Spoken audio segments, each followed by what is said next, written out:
Bonsoir, et avec une nouvelle brève de Bouchra Moufti Baïka, Mind Coach.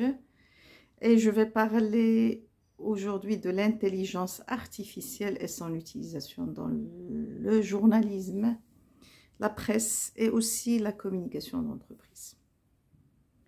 Il y a à peu près 8 mois, je reçois une demande de devis pour animer une formation sur les relations presse dans un cabinet d'assurance, un grand cabinet d'assurance qui est basé à Dubaï, et en même temps pour les accompagner dans la mise en place de leur support de communication et aussi dans leurs relations presse. Donc, ils ont demandé un devis, on a fait plusieurs scénarios pour pouvoir répondre à leurs besoins et j'ai reçu premier feedback, deuxième feedback, bref, j'ai été retenue, mais je n'ai pas encore commencé le travail. Apparemment, au niveau de la maison mère, ils ont été contactés pour qu'il y ait une baisse au niveau du devis et la validation, elle se fait au niveau de la maison mère à Dubaï.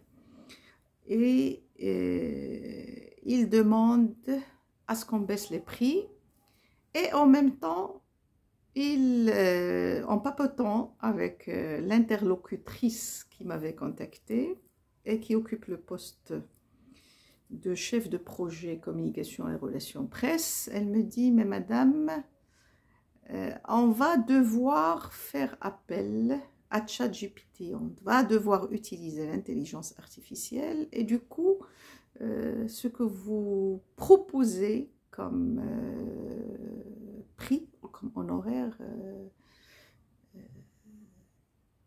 c'est élevé.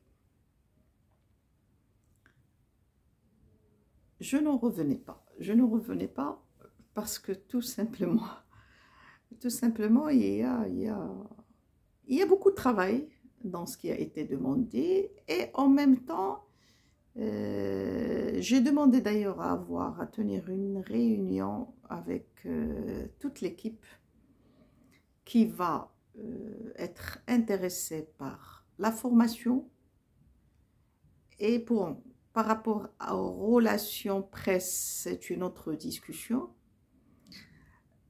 Et je n'ai pas voulu trop rentrer dans les détails, dans le sens où le client, jusqu'à présent, il n'a pas retenu à 100%. C'est-à-dire, j'ai été retenue, mais en même temps, la maison mère n'a pas encore validé. Donc, si elle n'a pas validé, c'est qu'il y a un problème. Mais, et là, je n'ai pas voulu rentrer dans les détails, mais j'ouvre une très grande parenthèse par rapport à ça.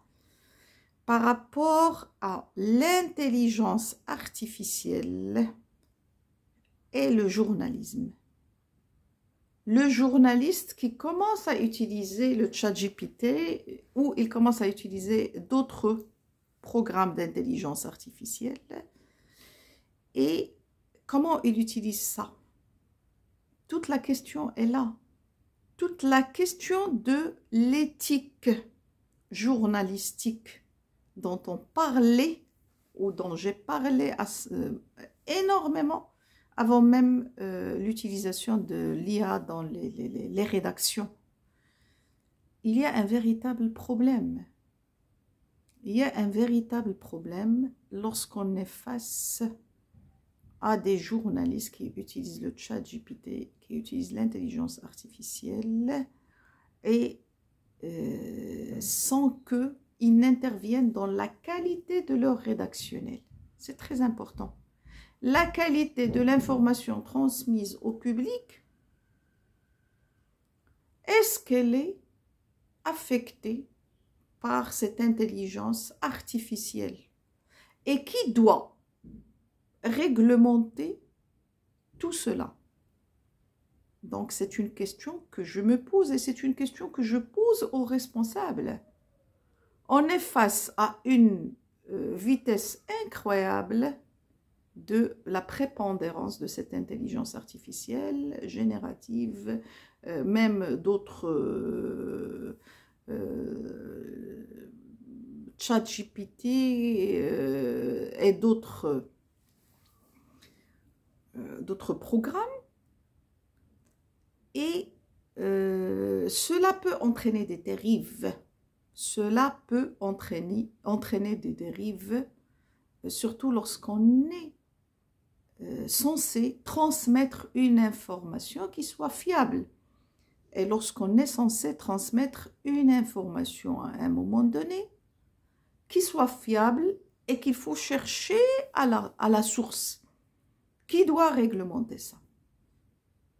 La problématique de l'éthique se pose avec, d'une façon, risque de se poser, et elle commence à se poser avec acuité, avec une grande acuité.